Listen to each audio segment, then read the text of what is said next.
I'm doing great. How are you doing? Living the life, dude. In a darkened recording studio, coming up for some light to talk to you. Oh, awesome. Well, with that in mind, thank you very much for taking the time to do this interview. Dude, thank you for taking the time to actually care enough to take this interview. Oh, I'm very glad to be able to do that, and what incredible music to be able to help promote with Lost Symphony in Chapter 1 coming out on the 27th. I've gotten the chance to be able to check this out over the last week, and I just can't believe the amount of work that went into this thing. I mean, from everyone that was able to help contribute to it, to the arrangements, the production, just everything about it just flows together so naturally, and it's amazing to see this in 2020. You know what it is, man? It's literally the definition of obsessive compulsive disorder. I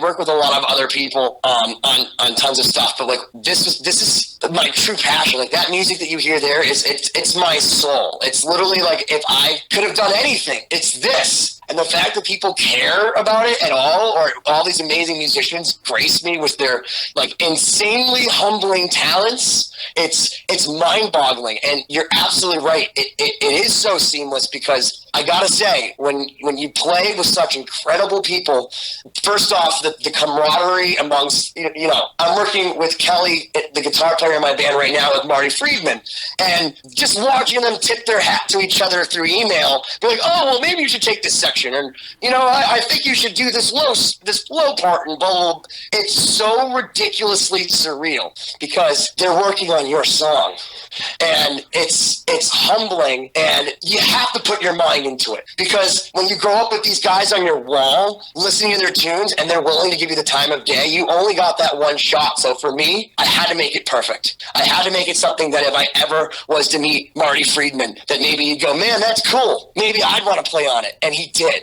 You know what I mean? Okay.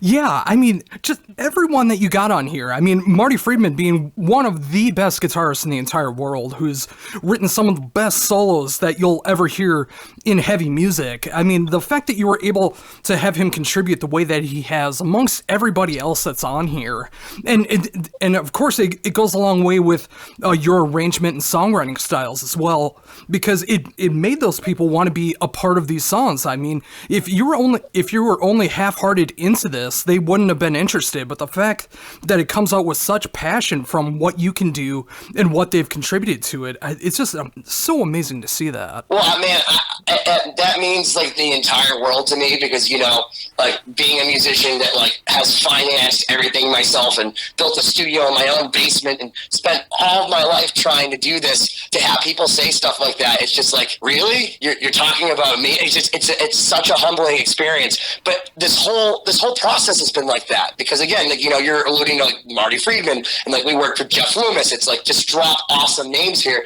and like for me, just even talking about it feels pretentious, because it's like, what asshole decided to put all these crazy people together? But I was lucky enough where they actually listened to the music and they said, you know what, we dig this, we want to be a part of this. And I had enough friends between, like a guy like Oli Herbert and Joey Concepcion, who I think was in Belgium trying to sell Jeff Loomis, about how awesome this band was and that he should do it. Like, it's just such a great feeling to think that the people that are a part of it care about it almost as much, if not as much, maybe even oftentimes more than I did. And it really reflects in the music, because when I listen to it, every single person we worked on, like, there's no weak link. If anybody's the weak link, it's probably me. And, it's amazing to hear that as well, too. And, I do love the fact that you are such a fan of all the people that you got to be able to contribute to this, rather than feeding any kind of ego or anything like that. I mean, the fact that you are so humbled by all these amazing musicians to work with an amazing musician like yourself to put this all together. I mean, it's just like the more people that are going to be able to check this out when it comes out on the 27th, they're going to be able to hear this amazing songwriting that you've done. If they haven't heard your work yet, if they hear Lost Symphony, their jaws are going to drop like the first time I heard it. Well, I got to tell you, man, it really, again, it's just a wonderful thing to hear. But the thing that's great is that, my brother and I, who composed all of this, we've been writing so much music in like metal to EDM to pop. I mean, I DJ for a living. That's how I feed myself. I DJ. I play Bruno Mars and Earth, Wind and Fire, dude. You know what I mean? So the fact that like I get to come home and compose and people take it seriously, and then I can go, oh yeah, we'll just let these crazy dudes just do this part, and we'll have a whole string section come in here, and people allow me to make that a reality. It's like such a cathartic experience, and you know what? It makes you want to try harder. And I'm just lucky enough that I guess my skill amongst all of this, like especially playing with people that are just so ridiculously talented and so technical, is I just know what sounds good. Like that's what I brought. Like my level of shred is I have tasty shred. I make it taste good. I'm like the MSG. You know what I mean? Like I'm a flavor saver. I can listen to someone like Jeff Loomis and say that's the best part of what he did and only keep that. And there's something to be said for that as much as there is for the ability to actually play the craziness, is making sure knowing how to edit yourself and knowing how to bring out the best in people. And I think that all the people that played on this record, you know, especially the core band, really allowed people to stick out. Like, you know, if you listen to the record, you know, to stick out when they need to stick out. So there's sometimes you barely hear the strings, and other times there's straight up solos. And even though there's guitar solos, and I feel like it's a metal kind of vibe, there's plenty of people that I know that aren't into metal that have listened to this and said, oh, this isn't metal. I don't even know if I'd call this rock, which I think is crazy, but like cool that someone would think that it's that diverse and intricate. Yeah, and I can totally understand where they're coming from with that as well, too. I mean, there's a lot of great heavy moments that are going on there, but the fact that there is so many great symphonic and orchestral moments that's going on there, I mean, it at times it does feel like that you transcribed composers from centuries past, but just like updated it. And it's so cool to see that. And it just came from your idea of wanting to create music like this. It's so cool. Yeah, man. I appreciate that, you know, and it's funny because I got asked to write an article for another website, and you know, they were asking me about like record stores and stuff, and I said, listen, man, I don't even know any record stores anymore. They're like, well, what do you want to write about? And I literally wrote an article saying make being a musician great again, you know. And I'll tell you right now, like we're in a time right now where it's so hard to actually have anything to show for how good you are, because I'll tell you, man, like whereas years ago, like, you know, even thinking about talking to some of these people like was out of the question. And now, because of the way the music industry is, and because of how hard it is to like cut your teeth or even make money, even if you're an established act, it's like such a small percentage of people that make the $8 million a night, like Metallica or Ed Sheeran, who I totally tip my hat to them, because like, man, if I could be doing that, if I said anything bad about them, it's just because I'm jealous. Like that's literally it. But like, I'll just tell you, it sucks being in a society where music has been so devalued, where you have so many incredible players that really aren't able to even make what they deserve, because, you know, people don't appreciate it, and we have like a whole generation of people that have never ever bought an album. Yeah, and it's so crazy to think about that too. I mean, the fact that the turn of the millennium was already 20 years ago now, and you know, with the rise of digital sales, and of course at the time, at the turn of the millennium, you know, internet piracy being such a huge thing, and now everybody's streaming, and musicians aren't getting the amount that they should be getting for with those streams and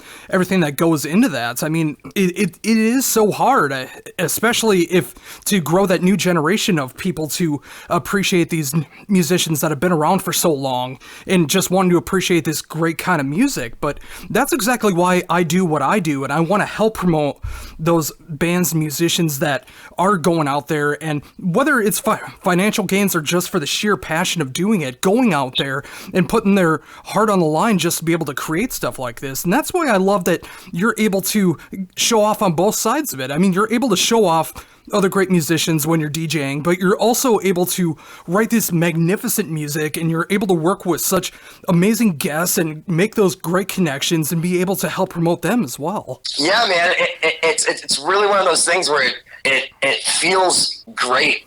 And it's another thing too, where again, you know, I just want people to be able to have an environment where they can make music. And like one of the reasons that like I really, I guess in my heart of heart, obviously I want this to succeed, but like if it does anything, I hope it opens doors for people to realize like you can kind of just do whatever you want, because now that everyone's been beat down into doing, you know, there's such a small percentage of people getting to live that Post Malone lifestyle that, you know, you can really do whatever the fuck you want. And, you know, someone like you will listen to it and go, wow, that's great. And with these songs, that was an example of how we wrote. We literally said, we don't give a fuck. We're going to sit down and write whatever comes out of our head. If it's 15 minutes long, if it's 3 minutes long, we're going to do it. And we're just going to put whatever we want on it. Let's just see what happens. And I told everyone, turn it up to 11, Spinal Tap that shit. Like, even with like Marty Friedman the other day, I said, my favorite thing to ask myself is, what would Marty do? So like, if he has opinions on things, I just tell him like, hey man, do what you feel. Now I just won Best Producer of the Year, because the whole point of this album was I got people that I was so amazed by that I didn't need to tell them what to do. I gave them my songs, which gave them guidelines of where my head was at. And I said, you do what you do within my constraints. And that's the thing that's, I think, really unique about this record, is the fact that it's cohesive, because everybody that's in the band, the core band, does our thing, and it's all the same composer. But no one was told anything other than do what you do. And there's a guy, you know, like a guy like Richard Shaw from Cradle of Filth. He does this insane 13/8 section of this song, Premeditated Destruction. And look, I like Cradle of Filth. I had no idea this guy could play like that. Like, I mean, he's an absolute monster. And what he sent me, I couldn't have even asked for it. I wouldn't have even thought to play what he did, because it's so out there and cool and so like unique and technical at the same time, that like he was able to elevate a part that I thought was really cool on its own to something completely different, like another level of inception. And that's kind of what it's been like to work with people that level of talent on your own music. It's really fun to wake up to a guitar solo from someone you admire, but over your chords. Yeah, and that's what I appreciate so much about everyone that you got involved with this, because it's such a great dynamic range of heavy musicians that you got a part of this. I mean, be it Starset, be it Steel Panther, be it Cradle of Filth, be it All That Remains, be it Nevermore. I mean, you got all these different types of great guitarist musicians that have so many different styles that you know them for. But just like the example that you used, I mean, being able to see the guitarist of Cradle of Filth making a jaw-dropping solo in 13/8 like that, when you didn't even expect something like that. I mean, that had to be a great feeling to be able to see all these different sides of these musicians. You know, it's like, it's such a typical compliment for me. Everyone always jokes that I give like backhanded compliments, like, oh yeah, you wouldn't expect the guy from Cradle of Filth to be so good, would you? You know, like, but the thing is, it's like, you know, in his band, he does something that's amazing.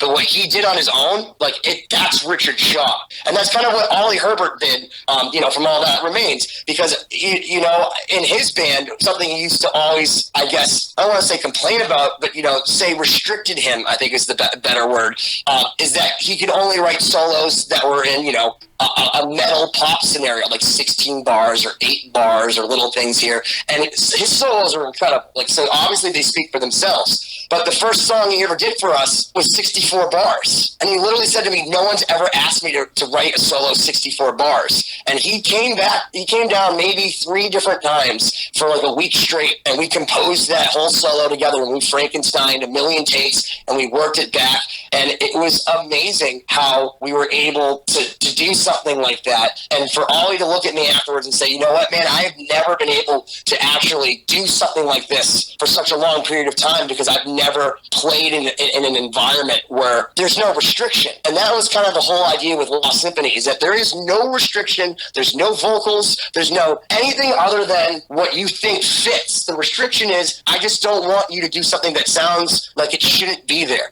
So if it's like unnecessary wanking, don't do it. But like, if you could shred over a part and it makes you feel a certain way, I'm of the school of, I'd rather a Hendrix 3-note solo that makes me feel something than 7 million notes from Yngwie Malmsteen that he's played on 13 other songs. And that's not to say I'm not an Yngwie fan, but like, I'm telling you, I take the tasty over the shred, and there's plenty of shred.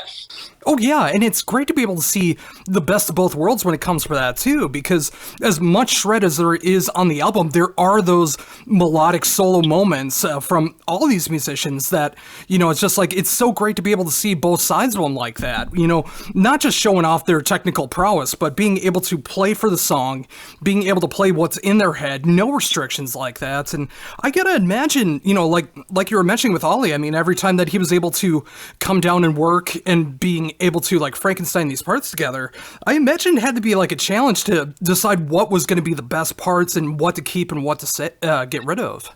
I gotta tell you, I gotta tip my hat to Corey Peza, who's the bass player in this band, but he also, he played like a million instruments and he helped me engineer a lot of stuff, and he basically is a backseat producer at times.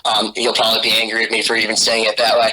But that said, like Corey would sit there, he has endless patience. And with Oli, so many guitar players work in different ways. Like one thing that I've learned about this record was you get genius out of people in different ways, and sometimes you have to capture it. And Oli was a guy you had to capture it. He would play a guitar solo 500 times, but there would be one run that was just absolutely genius. But then the rest of it would be crap. And he'd be like, I hate that. I mean, I have a lot of video of it, so I've been watching it back because we've been doing some documentary-style stuff. And it's crazy to watch because, one take will have, the whole beginning will be genius and the end's throwaway. And then the next take, the end is amazing and the beginning's crap. And to see his brain work it all out. And then to have someone like Corey sit there and comp what he thinks as a third-party omniscient is the best together. And then play it back for Oli, for him to learn his own solo was crazy because I've never seen anyone work that way. But it was really a collaborative process in the sense that, not only did we already come in with a completely composed song with its own themes, but that we were able to work with someone as music savvy as someone like Oli, because he was not only a composer, but he was extremely learned in music theory. He was writing a book on scales before he was taken from us, and he was super, super serious about teaching and super serious about composition and understanding, hey, that's in this mode or this. He's very technical. So to be able to work with someone like him, but then have someone as brilliant as Corey, and then sitting there myself and have the whole peanut gallery going, dude, that was awesome. That was awesome. That was awesome. That was it. And be able to, go through 100 takes and then send him home. Say, learn it. Learn what you just did. And then come back and see him finesse something that we spent hours doing. It's amazing. And the cool thing is that actual song is Requiem. And after he passed, I thought it'd be really cool to have Marty Friedman cut up his solo, because I know that Marty was one of his favorite guitar players. So kind of a little tip of the hat to Oli was I forced Marty. I'll say it to his face. I forced Marty to elevate Oli on this record, because if there's anybody that can make Oli better, it was Marty. So we actually sent him that 64 measure solo, and he changed the chords and he actually cut some stuff up. And normally I'd say it was sacrilegious, but I know if I know Oli Herbert, he would have said, oh yeah, that makes more sense. That's way more concise. I love what he did. That's great. So if you listen to the song Requiem and you hear that insane solo, which is one of my favorite solos, that is Marty Friedman interpreting what Oli did that we're talking about right now for weeks at a time with me and Corey and him sitting in a basement talking about this as if it will never ever happen. And again, that's just so crazy to think about. I mean, the fact that you got one of the greatest guitarists in the world in Marty Friedman being able to play and show off some of the last solos that Oli ever put to record on your album, to be able to show off to the world. I mean, that kind of phrasing right there just sounds like something that could never happen, but you made that happen. You made everybody shine on this album. It's so great to be able to see that and see all these different types of musicians working together and making such great cohesive music to the music that you created. I mean, it's just unbelievable to think about. I gotta say it is unbelievable to think about. And if you told me 3 years ago when I was sitting with Oli in my studio talking about how he had to go back out on tour, and we used to joke around like, what if we got like Nuno Betancourt to go against Marty Friedman? And then we actually got Nuno, and then we actually got Marty. But after Oli left us, you know, and for me, one of the things that Oli used to say a lot, and you know, and this is and all the love to all that remains, because Oli, you know, everyone knows that he added such a sound, and he carved such a legacy with them. But the thing that's cool, that totally makes it just a different apples to oranges, is that this environment for which he got to do his thing was so different. And in a lot of our late night conversations, he would say to me how liberating it was to not have to be constrained by a producer saying, well, this is going to be on the radio, you shouldn't do this here, or, you know, maybe you have to hold back, or, you know, you only have this much space. Or I would just say, yeah, man, play as long as you feel, end it when it's over. I don't know. What do you think? And because of that, and now that he was taken from us, it's very clear to me that like one of my biggest responsibilities with this is to share his legacy. Because if there's anything that I know, Oli wanted to be up there with Saint Dime and Saint Randy, and I know that like it especially with the ambiguity of what's going on with him, that like not necessarily everybody is aware of his, I guess, in my mind, that he's a guitar god. I always thought he was a guitar god. He really was. He's just amazing. Like sitting next to him was the same feeling I used to feel when I actually got to meet someone like Dimebag Darrell. You know what I mean? But like like when he go on stage and play, it felt like that. So I just hope that if anyone takes anything from this record other than what you're talking about,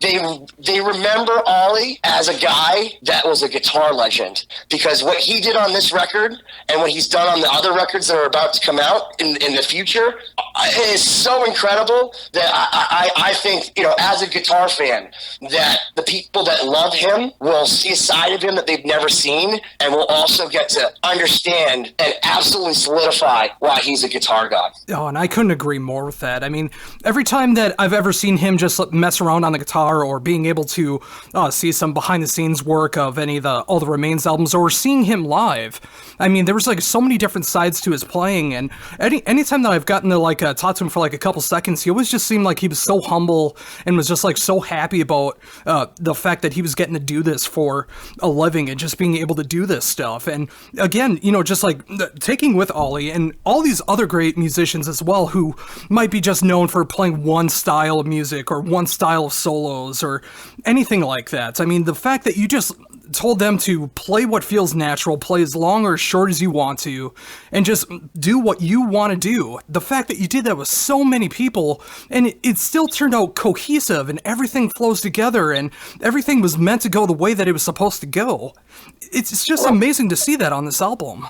The big thing about that is that nobody was given a time limit at first. I mean, obviously, we now have a record label involved, and we have marketing team, and like obviously, you see it's officially happening. We're doing press right now. But when this first started, it was like if someone like Angel Vivaldi would be like, "Yo, I'll do this," you're like, "Cool." And then when it would show up in my email box, it'd be like, "Did Angel Vivaldi really send me a solo? Like, really? Cool." Like, perfect example. On my birthday one year, David Abrazize, the drummer from Pearl Jam, like the one that I love the most. Not to say that all the drummers from Pearl Jam aren't great, but like the one that I love, that I grew up watching on MTV, messages me, "Happy birthday, Benny. I love your music. What music are you even listening to, David?" And we started talking, and he plays on the next record. Like, he just organically hit me up, said, "Hey, man, I think you're onto something. I don't know what it is, but I want to know about it." And I just sent him stuff, and like 6 months later, he kept telling me he was going to do stuff. And the next thing I know, like, I don't hear from him, and he's like, "Oh, yeah, dude, my motor scooter broke, or my arm broke, or like I couldn't get drum heads because he's in a remote place where I can't even tell you where he is." And he's like, "Oh, there's a volcano that went off." See, that's a hint. But everything he said was always real. And at the end of the day, 6 months later, I get drum tracks. And that's kind of how it happened. Like David Ellefson from Megadeth, we asked him like 2 years before Oli passed if he would play on this record. And literally, he was so busy for such a long period of time, he didn't get back to me for real until Oli was gone. But he came down and played 5 songs, you know what I mean? And it was absolutely incredible. So it's always come together in a very organic way that has always been conducive to the schedule of everybody. And I've tried my best to not restrict anybody and let them do what they want to do. And it's not always been perfect. There's been times where I've said, hey man, I don't dig that, or try this again. I am a producer. I do have my ideas, but it's minimized when you're working with someone like Siobhan Cronin from Starset, from Trans-Siberian Orchestra, that when she hits a wrong note, it's almost disconcerting because you're just like, you don't even expect it. You're like, are you playing jazz or did you actually mess up? You know, because she's so good. So it's very, like I said, how can you not be humble? Like when you play with Jeff Loomis, how can you even say you're a guitar player? You know what I mean? Oh, it's so true. I mean, Jeff has been one of my favorite guitarists. I love what he did in Nevermore and when he was a part of Sanctuary as well. And his solo work is absolutely phenomenal as well, too. And it was so great to being able to hear him let loose on some new music again. I mean, obviously what he does in Arch Enemy now is great as well, too. But being able to see a different side of him again with something like this is just amazing. Oh, yeah, man. Like, when my label was like, hey, because I told him about Jeff Loomis, and it's hilarious because my buddy Scott, who's kind of the guy behind this whole project, he's into Simon and Garfunkel. You know what I mean? So he didn't know who Marty Friedman was. He doesn't know who Nino Bettencourt is. Like, he called me one day. He goes, "Who's the Satch? Who's Satch? Like Joe Satriani?" Like, so I have to like tell him when I talk to a guy like Jeff Loomis and explain to him, no, it's worth it if we have a camera crew come down. It's worth it to take care of his lawyer. This guy's a big deal. And then like a month later he'll be like, "Holy shit! You never told me he played in front of 80,000 people at this festival," or blah blah blah. Like, bro, he's Jeff Loomis. Go look at any guitar magazine. He's in every one of them, and it's great because there's going to be a whole group of people that I firmly believe that have never heard Jeff Loomis. They have never heard Marty Friedman or Oli Herbert. I've never heard Oli Herbert because I'm old. I'm 37. My heart died for metal after Dimebag Darrell. It really did. It's not that I don't like new metal. I just been writing my own music and my brain stopped encoding it. So when I first met Oli, the only reason I knew Jason Costa was because I knew him from a band called Diecast. Before he was in All That Remains. He was the sickest blast beat drummer in Boston, period. And when he did a song with us, he's the one that has brought us Oli because he said, "Dude, these guitar players are so crazy. Oli would be into it." And I'm like, "Who's Oli?" "Oh, the guitar player in my band. He loves technical shredders." And that's how Oli ended up getting involved, was simply just because Jason was like, "Yo, dude, so I just did this project and I think it's like right up your alley." So Oli, I didn't even know who the hell he was, and Oli had no idea who I was. And it wasn't until people started coming down to my studio when I was working with Oli, acting starstruck or being like, "Yo, dude, do you know who that is?" that I started actually, I don't want to say respecting, because I respected him from the day I met him, but started, I guess, recognizing that he was more than just the dude that shredded really well. Like, people held him with reverence. You know what I mean? Oh, totally. And, it's so great to see those kind of relationships, form with that. I mean, Jason is one of the sickest blasters I've ever heard as well, too. And the fact that he actually does it with the traditional jazz sticking as well, too, is just unbelievable. But the fact that he was able to show you something that someone you weren't even familiar with and was able to blow you away the way that he did, and to have him alongside the musicians that did blow you away growing up. I mean, the fact that it covers so much ground when it comes to that too, like the classic shredders to newer shredders, the fact that you got all of that on here is just amazing to think about. Well, I'll tell you the big winners for me are the guys that no one knew. So there's, Kelly, who's the official guitar player for Symphony. Kelly plays like nobody's business. In fact, I have him on a song right now that's going to be on Chapter 2 with Jeff Loomis and Marty Friedman together, all three of them, in fact, because why not, right? And I had to convince Marty that Kelly was worthy, because he doesn't just want to play with anybody, and watching them go back and forth. So I'm humbled. But I'd never heard of Kelly. And if you listen to him on this record, you could put him against anybody, and he holds his own and then some. In fact, some people may resonate more with some of his solos than other people. And there's a guy named Matt LaPierre who's just from Quincy, Massachusetts, just a regular old dude that one of my buddies one day said, yo, my buddy would be good for your project. And I was like, all right, dude, like, unless he's Eddie Van Halen, like, I'm really not interested. And he introduced me to Matt LaPierre, who, if you go and watch any of the videos we have online, is literally one of the most ridiculous players. His technique is so out of control that, like, even watching him on camera, it's like you want to slow it down and understand what he's doing. And no one's heard of these guys. So to be able to have, Kelly, I mean, I'm sure, people have heard of them, like they're friends and things, but to have someone like Kelly and Matt, who to the guitar world, maybe not that many people are aware of them. To be able to have them and a guy like, Jimmy Bell, who's certainly people are starting to get more understanding around that guy. If you haven't seen him, he's the best left-handed player on the planet, in my opinion. And then put them against people that you've heard of, whether it's Satchel from Steel Panther or whether it's, again, a Jeff Loomis, and have them not stick out as not being the good guy, as being cohesive. Like, I am just honored that I can play on a song with all these guys and people don't think that I shouldn't be playing with them because I'm not good enough. And that's the cohesiveness of this record, is that everybody from the A-listers to the unknowns, for lack of a better term, there is no weak link. They all play just as well. It's just a matter of how do you know them? Like with Oli, like I was just ignorant for not knowing about All That Remains because I just put my head in the sand. But that said, I looked at him the same way I looked at Matt LaPierre. He earned my respect because he put on a guitar and he played incredibly. And because as a person, he was amazing. And a guy like Kelly is an amazing person and an amazing player. And to this day, after 5 years, he's never sent me one note. Not one note that I didn't like. We've redone things. We've gone back and revisited things, but not one thing has he sent me have I ever not liked.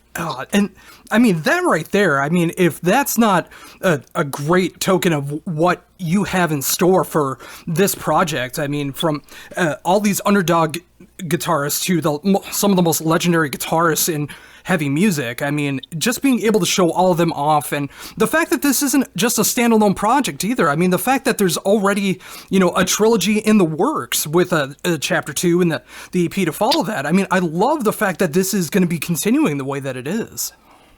Well, you're right. It's been a continuation because when I did this, it was a heart project. And I had so many songs that were in different fragments because, someone would say, hey, I'll do this song. And I'd put it on the back burner and work on something else. And then, 6 months later, when David sends me his drum parts, I'd be like, oh, my God, it's a song. Let's put it on. And, a guy like Rusty Cooley, I've been talking to that dude for 5 years. He's my boy. Can't even tell you how many times we've, talked on Skype, me, him, and Kelly, and just nerded out. But, he's not on to the second record because it took us forever with his schedule and, to find the right song. So when you say everything's cohesive, the whole record from chapter 1 to chapter 2 to our tribute that we're going to do for Oli, it's going to be a very, very cohesive, it's basically almost if you had a triple album. Not because we're pretentious and we want to do release every single thing we've done, but because we've really been working on this for 5 years. And it's really been slowly picking at, putting the pieces together. Okay, put this solo here. Oh wow, I'm going to add organ to that. And these songs have finally come together where it's really turned out to be 3 albums worth of material. And it's been, obviously the roster of people that are on these records, those guys, a lot of them have super crazy schedules. So the fact that they were even able to make time for me in the years I've been begging them and bugging all of them, I'm sure plenty of them have emails, where's your solo? It's been very natural because no one's had to chase anybody. Yeah, and amongst all of that too, just like you said, with everyone's schedules and just being able to find the time to be able to make all of this work, and making it as cohesive as it is with everything that's going on between this almost entirely a triple album. Again, it shows so much heart and dedication that went into this. I mean, whether people are still here to be able to talk about it, whether it's a full-on tribute that's going to be going to one of the best guitarists of the modern day with Oli, and just being able to see all this come to fruition. I mean, there's no way to sell it better than that, than just to show off how amazing all these musicians are a part of these records, and just hearing what it sounds like to be able to do something that someone may not be familiar with, some that might be familiar with, or just someone who wants to be able to check out some new forms of music. Well, I gotta tell you, it's so insane because I really am a very diverse musician. I play pop. Like I said, I DJ. I have been an EDM guy at times. I love heavy metal. I love classical music. So, I really am very diverse. So if you told me that, first off, the people putting money into this, nevertheless, the amazing management team that we had, would think that this is the thing, the instrumental, shred, prog, classical thing is the thing that people would actually want to hear and actually be willing to put money into it to bring it out to people. It's just, it's such a great feeling because this is the most natural thing for me. So I think a lot of the reason that you, again, hear that it's cohesive is because I put so much time into it myself with my brother, with Corey, with Paul, our drummer, with Siobhan, and all the people that worked on this. And, Siobhan flew across the country from Miami and from Ohio and from Michigan 5 or 6 times to lay down the strings. And every single time she came, we thought this whole record was done. We thought this project was over. And then more songs kept coming up. And more people kept calling me back and being like, oh, yeah, dude. Like Jimmy Bell, for example, called me up. He goes, he came down. He said, hey, man, I bet you can get you John from Anthrax. Like, you can get me John from Anthrax? And now John and I are friends. John comes down, and, I've been trying to help him, teach him how to track his own solos so that he can, compose his own solos for his records on his bus because, he's a way better guitar player than he is an engineer, and he'll tell you himself. But, it's because Jimmy used to be his guitar teacher. Are you shitting me? So, literally, we're sitting in the studio. It's I'll call him right now. And he's on my record. And he's amazing. And I again, every single time that I get a call, and it's a guitar player from Anthrax, I feel like, again, I'm just, name dropping. I feel like I'm, the nerdy dude that's just oh, my God, look at who's on this record. But, I am a fan. You're absolutely right. I think to myself, oh, my God, when I was 15, where did I put David Ellison with Jeff Loomis and, Paul Renzo, who's one of the best drummers on the planet? Which, by the way, can we talk about that? Because I'm pretty sure, aren't you guys drum guys? Oh, yes. You're drum guys, right? Yeah. So I got to tell you, the person that impressed me the absolute most on this entire record is Paul Lorenzo, the guy who plays drums on that record. And I'll tell you why. First off, Jeff gave me one of the best compliments ever, which was when we sent him on the tracks, he actually said, so what did you program the drums with? And all the drums on the record are all real drums. They're all real drums. Very minimal editing, very minimal editing. Not to say that, we didn't fix some things, because come on, man. But, that said, Paul doesn't even remember recording any of these songs. He spent no time whatsoever practicing. He didn't even do anything more than listen to them once or twice. He probably spent no more than an hour on any of these songs other than one Paganini cover we do on a tribute to Oli. Other than that, all I would do is give that guy a fucking joint, tell him to go in, and he'd listen to a whole section, charge through it, listen to it a few times, and just so you know, he played the whole thing on a 4-piece kit. That's it. Just a 4-piece kit. And the reason I love him, and is also a reason why I really like, David as well on the drums, is because in a world where there are so many, super technical drummers, and, man, I tip my hat to a guy like Jason Costa, and, a guy like Bryce Butler, I don't know if you know him, but he's one of the best blast beat drummers on the freaking planet, plays at 300 BPM. I love those guys, but there's something to be said about that Keith Moon, John Bonham, natural feel thing that a guy like Paul, who's 46 years old, never been in a band that's been signed, never has even made real money in a band, but he's the best drummer that no one knows about. So I begged him to come down as my friend, and I was just smoking him up on a joint, and we'd just go through a minute at a time. He'd listen to it 4 or 5 times. He'd learn all the nuances like freaking Rain Man, and I'd just say, hey man, let's play I don't know, give me your best Mike Portnoy kind of thing right here. Give me a polyrhythm. Flip the beat halfway through this. And we have such a synergy, and we've been playing together for 15 years at this point, where I can just kind of grunt at him, and he kind of knows where I'm coming from. So, it's the easiest guy to produce, but if you listen to the drums hold up, in my opinion. And again, I'm a guitar player, so what the hell do I know? I really don't. But the drums, in my opinion, hold up to anything that I've ever listened to. And to know that the guy who played them just came down and just said, what's up, sat down, and then left with his Dunkin' Donuts coffee, and then forgot he even did it until 3 months later when I played with one of his favorite players on it. He did a song, and it has Marty Friedman and David Ellison on it. And he's like, you basically, I'm on a song with those guys, and he didn't even realize it. I had to play him the bounce back, and that's why I tell you that he's the most he's the most amazingly talented person that no one knows on this project. There's a lot of great guitar players. There's a lot of people you probably haven't heard of, but the drums on this record, on this chapter 1, is all Paul Lorenzo, and all of them were done again in under an hour. So just think about that when you go back and you listen to how amazing, in my opinion, how much he just flows, and it shows you the synergy of his ability to understand my writing, because we've been working together for so long. It's like he anticipates what I'm going to do next. And you can hear that because we didn't want to have contrived drum parts. I didn't want to do the Dream Theater thing where you program all the drum parts and then you kind of reverse engineer it and make a guy like Mike Mangini have to figure out how to play in 17/8 and, with some weird polyrhythm with rototoms. Like, I just wanted a guy that would come down on a 4-piece kit and just murder it. And I think that that's what's going on with Paul Lorenzo. Oh, I couldn't agree more with that. And yeah, every time that I listen to this, I never would have guessed it was just a 4-piece kit. He makes it sound like it's a double, triple size of a set. I mean, I love when a drummer is able to take a minimal setup like that and play everything the way that it's supposed to be done. Every single piece of the kit has a purpose behind it. And the fact that he can even forget that he did the drum parts, and, it's just like he's able to play that fluidly that he didn't have to study up for it. He just listened to it and was able to bang it out. That's a sign of a great drummer who can just immediately do that. But it also shows you, like, the difference between someone like a Marty Friedman, who's branded himself as a guitar player who's that good, but everyone knows he's that good because he's the guy from Megadeth and Cacophony. Whereas, and obviously his solo career is incredible. Whereas Paul Lorenzo, who's Paul Lorenzo? So one of the things that I really, really wanted to reiterate on this record was my ability to sniff out guys that are amazing.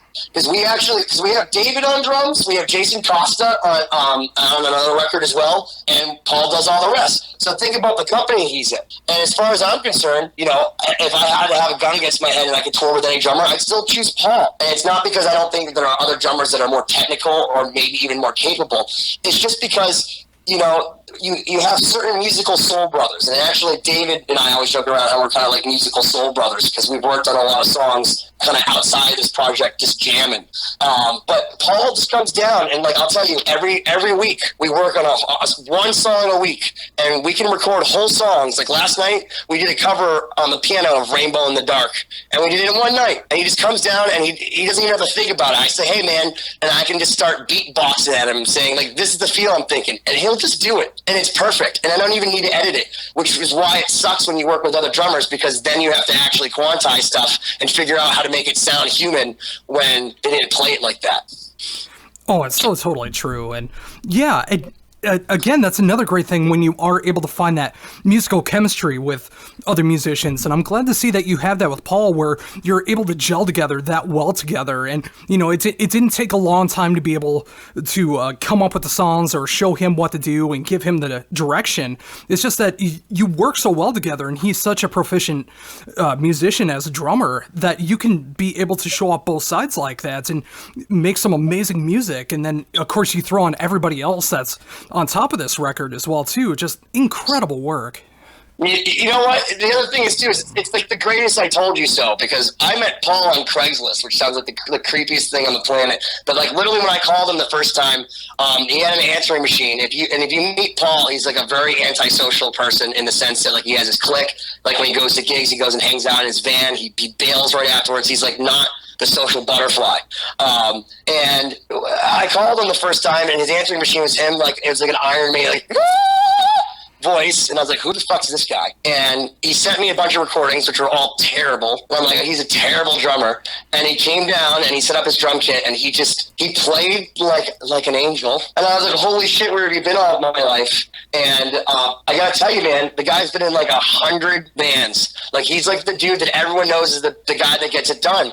And the thing that I love about someone like Paul is, even though, again, he doesn't have the moniker of a lot of these other guys, when you play in 70 bands, he's 46 years old, 70 bands. You covered everything from Iron Maiden to Sarah McLachlan to Chicken Fried. And you played in prog bands, you played in pop bands, and all that sort of stuff. It's so amazing to put that guy, again, on a 4-piece kit and just say, make it happen. Make it like this. What would Dennis Chambers do? Like Virgil Donati this shit. Give me some Simon Phillips. And like, he knows. He fucking knows. So as a guitar player, I just tell him as a guitar player what I like, and he can actually translate that versus being like, do this rhythm thing and that. I can just say, dude, what would Simon Phillips do? Do that weird polyrhythmic thing he does on that Sting record, and like, he'll know, and he does it. And that is something that for me has really proven to be the most valuable thing as far as like after doing a record with such talented people, I've learned that people are good in different ways. And for me, my favorite way to be good is someone that can just sit down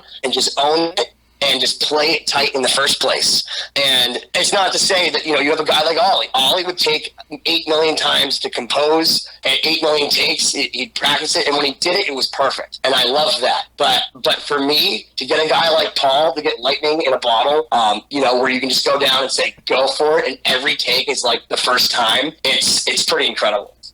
Yeah, I can't agree more with that. And again, that's what I love so much about this record is be it people that may not be known to a lot of people to ones that everyone knows if you listen to that genre, all working together, working in this great synergy together, making these albums, this trilogy working together. And the fact that you were able to pull this all together, you've got a label behind this now, you got the amazing album Chapter 1, which is coming out on the 27th. You got everything that's going this way. It's got me so excited to see the rest of what's going to happen if anything else happens in the future, and just knowing that you've made all these great connections, and whether it's continuing on with Lost Symphony or you're able to work in other projects or other bands or other styles of music or whatever the case is. I mean, the fact that you went from such a fan of all these guys to now being able to work with them, call them friends, and maybe do even more stuff in the future with them. Just someone that's a fan myself that has been able to make connections myself and, have all these great relationships and great memories together. It's great to be able to see that from one person to another like that. I'll give you the one story that cracked me up. So when we were doing Requiem, Marty Friedman, first off, let me just tell you what a consummate gentleman. There's been people I've worked with that I'll just say, some of them are the, Ingve doesn't want a donut type people. Not many. Most people were really, really, really easy to work with. But man, talk about a dude that's just easy to work with, that comes down with just no ego and just gets it done. And that's that's what really is such a humbling experience, when you watch someone who's that good and they don't have to be a jerk about it. So like, if I ever think I'm good, I just think to myself, well, the fact that someone like Marty Friedman is such a consummate gentleman, even though he's so good, like, is a sign like maybe you should shut up now. But that said, Marty Friedman is a very fastidious individual, and it took me a very long time and a lot of emails and a lot of getting back and forth. Like, he literally likes to write emails, and he's like a very like keep in touch with you kind of person, which is super cool considering he's Marty Friedman, and it makes my day every single time an email from Marty Friedman shows up in my freaking email.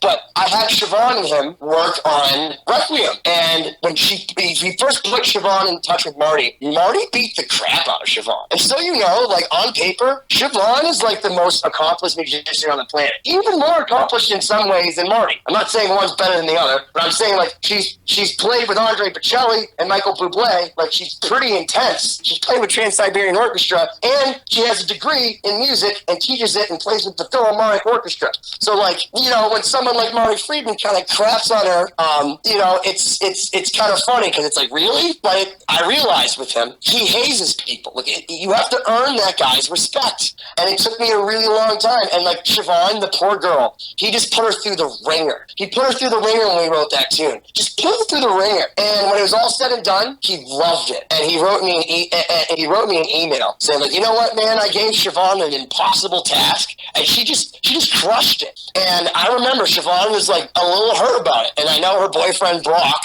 her fiance Brock, who's the guitar player in Starset, was like, oh, that Marty Friedman guy, if I see him, blah, blah, blah. And I remember sending them a screenshot from Marty's email, and I specifically said, look, it's really easy to hate Marty, it's way harder to get his respect. And that's what I've learned. Because even when I had Jeff, do this song with Marty, I was like, oh yeah, Marty really liked your tracks. And his first response was, he did. Because, it's still, even to guys like that, always amazing when you get a guy like Marty Friedman to finally give you the respect. And I'll tell you, I earned his respect by buying him off. I found out he likes flaming Cheetos, which apparently you can't get in Japan. And I sent him a huge giant tub of flaming Cheetos along with, a bunch of Trix cereal and, Lucky Charms, because apparently they don't have the cereal food over there down. Even though everything else there is supposedly superior, they're lacking in that department. So I sent him a whole giant care package. So really, Marty's just been such a gentleman because he knows he can get the Cheetos, is what it comes down to. Oh, that's incredible in so many different ways. And I love that too. Whether you can live up to what he wants in a potential for a song, or you're able to buy him off with food that he can't get so easy over in Japan. I mean, there's so many different kind of ways to make those connections to people. And again, it's just tremendous that you were able to do that with so many people here and able to show that off in recorded form in Chapter 1 and everything that's going to be going on going forward. Yeah, I agree. And the funny part is after that whole email chain, Marty was like, Benny, when I come to Boston, you should come play with us on stage. And I had just finished reading an interview with Marty about how hard it is to be in his band and, what it takes for him, to be the guitar player. So I just wrote back to him, I'm like, I hope you know Wagon Wheel. You know what I mean? Like, what do you want me to do? I'll play Heart and Soul with you, dude. Like, you want me to go and play Tornado of Souls with you? Get out of town, bro. Like, I'm not going to embarrass myself in front of everyone that matters by, sucking on stage with Marty Friedman. So, yeah, it's been really great. It's been really, really a wonderful experience. And honestly, to be able to introduce some of these other musicians to each other, because, like a guy like John from Anthrax, he hadn't heard some of these guys, and I played them for him, and he was just like, oh shit. Because when I first went down there, it's not that I don't think he took me seriously. I just don't think he realized how serious all these other people were. So when he listened to some of the other songs, he was like, crap. And he brought it, you could tell he played with the fear of God in his soul, and you can tell in the recordings, which will be on Chapter 2 with him. But it's amazing because there's such a mutual respect. So when you play on a track with Rusty Cool, you know what I mean? You better bring it or you're just going to get eaten up. And I wanted to make sure, too, with this record, that nobody overshadowed anybody, and that nobody upstaged anybody, and that it did sound like a cohesive record. Because I don't know about you, but I am so done with these shred records where it's like solo, trade off with solo, the same part A, then part B, then part A, and it's basically just like a wank convention. Because look, dude, wanky music, some of it's really cool. Like, I loved Dream Theater growing up. I loved Mahavishnu Orchestra. I loved a lot of that great, even Gentle Giant, Emerson, Lake and Palmer. Like, I loved that stuff. But at the same time, there's sometimes where you listen to certain bands and you're like, there's no soul in this because someone sat and said, how do we play in this weird meter? And that's something that I, again, deliberately tried to avoid. Especially being cognizant of all these shredders being on these songs, was to not try to make it like, hey, let's fit 10 shredders on a song over the same parts and they can all do their solos back to back. I wanted it to seem like everybody was in the room with each other, that we all talked about it. And trust me, especially Kelly. Kelly helped with the arrangements, and I actually sent a lot of the guitar players to him. And he really was like, you should play on this part. We should trade off from here. We'll do this part. We'll do that part. You'll do 2 bars over here, then 4 bars over there. And it was a team effort. Literally, we were coordinating an orchestra of people at all times. Yeah, and again, just seeing all of that happen and, just really making this a lost symphony in a sense, just being able to get everyone together like this. And, the fact something like this could happen because, it's just like you said, there's so many shred albums where you can even get a bunch of guest musicians to be on an instrumental album, or just a band that just loves being able to show off their technical ability, but they're not able to show off the soul or any memorable hooks or anything that makes you want to go back to it other than just hearing the Olympics on a fretboard. But the fact that you're able to show off both of it and it completely makes sense to the music, it again is just incredible with the amount of people that you got working with it, and it just making it flow so natural and cohesive and everything that's going along with it. It's just mesmerizing to see that. I'm glad that you feel that way. And I'll tell you that I remember the last Pink Floyd record, David Gilmour said he wanted everyone to listen to it with headphones on from start to finish. And that the album, as in like the old way, I'm sure you were the same way, whether you're looking at the LP or the CD or the cassette, or even the 8-track, if that's your game, or DAC, whatever it is, you'd follow along with the lyrics, or you'd read the liner notes, or you'd look at the album art. Like, I mean, I got into Iron Maiden because I thought Eddie looked cool, and I bought it. You know, that's it. I went in the store, I said, that band looks scary, let's get that. And that's why I liked Iron Maiden. And I really hope that, first off, with the artwork, and I don't know if you've seen it, but if you go to LostSymphony.com, we're working with a guy named Boris Gros, who's from the Ukraine, and I can only equate him to being like our H.R. Giger, who's the dude that did Aliens and like the Emerson, Lake and Palmer covers, and he did like Poltergeist and all that. But he's done like, you know, the stand that Jonathan Davis uses on stage. But like, he's super creepy. And Boris Gros just has this distinct style as an artist. So we're not talking about the music, but as an artist, that for me, just like Alex Gray is for Tool, like you can tell Alex Gray from a mile away and then you think Tool. I think that Boris Gros is that for our music. And if you go and you watch the videos we have right now, we have some animated videos of some of Boris's artwork. And I'll just tell you that I want people to go and get this record and sit there and look at Boris's artwork and read the liner notes and follow what player played what solo so that you can know, like, 'cause they all have their own styles. And it's really interesting to go, oh, that was Jimmy Bell versus that was Satchel. And it's so crazy how, you're right, it is seamless, that sometimes you're like, you think it's somebody else. I even sometimes forget because I listen to it and some of these guys play so seamlessly together and they have such great styles that unless they're, you know, so distinctly different, because some of these guys, you know, a guy like Joey Concepcion, you listen to him and within the first 1 second, the tone of his playing, you know it's him, you know, but it's so, you're right, cohesive. And I'm so glad that that's how you feel, because when we made it, we really put a lot of time into it, even into the interludes that you hear between some of the songs, because, you know, I grew up in an era of Nine Inch Nails and Marilyn Manson and Nirvana putting these long interludes and crap on things. And I like the idea, but I always thought it was boring. So I tried making it so you could basically listen to this record from start to finish as one thing, and it's one idea, and it kind of takes you from one place to another place. And I guess maybe, again, it's probably a pretentious notion to think that people will listen to it from start to finish. But I hope that people, especially considering there is no lyrics,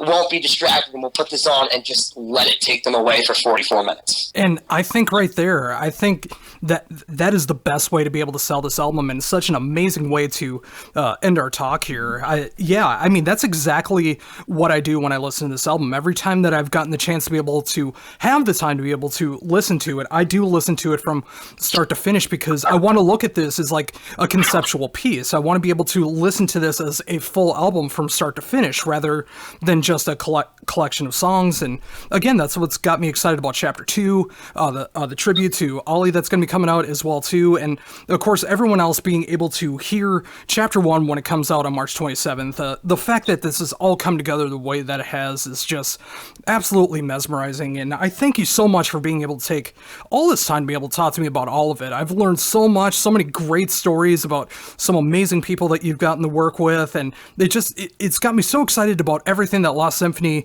is and will be.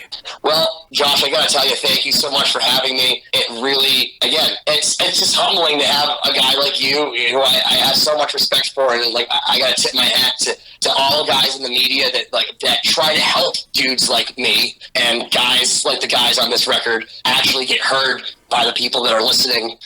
You know what I mean? So I have to say thank you, and just know that like I appreciate it, and I hope you guys, you know, take a moment for Oli if you do get this record and listen to it, and just know that a lot of love, a lot of time, and certainly a lot of patience and virtue was put into this, and I can't thank you enough for feeling the way that you do, and I can only hope hope that your listeners and the people that follow you guys will feel the same way. Oh, absolutely. And everything I've been saying too is like completely from the heart too. Everything about this, whether it's the shredding moments, whether it's the cohesiveness, the guests that are a part of this, the fact that you want to be able to continuing on being a tribute to Oli's memory with Lost Symphony. I mean, just everything about this is exactly what I'm looking for in this style of music. And I just love the fact that you're doing this. I love the fact that everything is going the way that it has with everything you've been able to record. And yeah, I mean, once everything comes out together, I can't wait to listen to everything in its entirety together to see how it all naturally flows together. Well, don't worry, our marketing team is all about people like you. So, yeah, buy all 3 of them. The box set, wink. No, I'm just kidding, man. Thank you so much. I really appreciate it. And again, think of Oli and just know that, again, from the heart from us, that like I'm a fan. I'm just like you guys, man. And I'm just thankful that some of these people care enough to listen. And, this is the result.